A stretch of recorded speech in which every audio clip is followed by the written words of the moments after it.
Le parcours de l'usager du centre de vaccination est réalisé de telle manière à ce que la personne prend dans un premier temps son rendez-vous sur Doctolib. Ensuite, elle se présente au centre de vaccination. Elle est accueillie par des personnels issus de différentes structures telles que des personnels de la Croix-Rouge, du département ou également de la commune de La Roche-sur-Foron.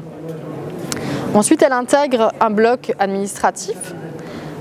Sur le bloc administratif, on va remplir le tracing Covid, ce qui signifie en fait qu'on prend son numéro de sécurité sociale, qu'on détermine également le lot qui a servi pour la vaccination, ce qui permet effectivement de s'assurer que la personne a bien été vaccinée et notamment de prendre le deuxième rendez-vous si nécessaire.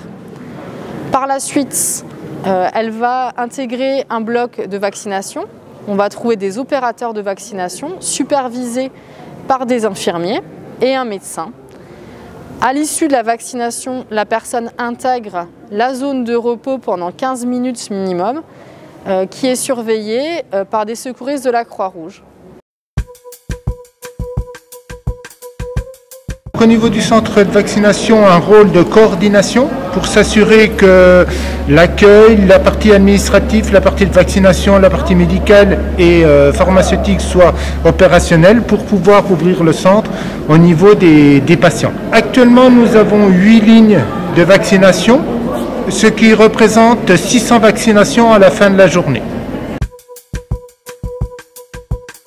Si on n'est pas vacciné, on peut quasiment plus aller nulle part. On a toujours peur de rencontrer un porteur de virus. Et donc, pour pouvoir vivre normalement, il faut être vacciné. Voilà.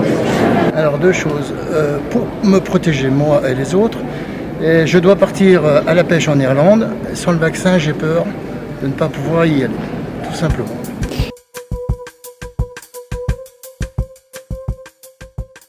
La responsabilité en fait de tout le personnel administratif, ils sont juste dans ma ligne 4 personnels, ainsi que les vaccinateurs, pareil au nombre de 4. Le but étant en fait de faire la surveillance.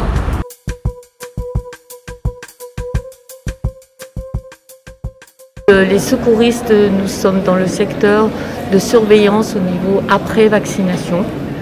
Donc on accueille les gens, on les laisse tranquillement pendant un quart d'heure, on les surveille et après on leur rend leur carte tamponnée pour la suite de la vaccination.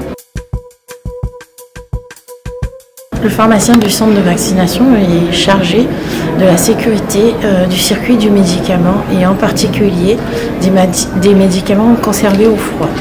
Ici, il a la gestion de la pharmacie du centre, donc ça consiste à déjà gérer l'approvisionnement en vaccins, contrôler le circuit de la chaîne du froid, mais aussi la préparation des seringues comme vous le voyez ici.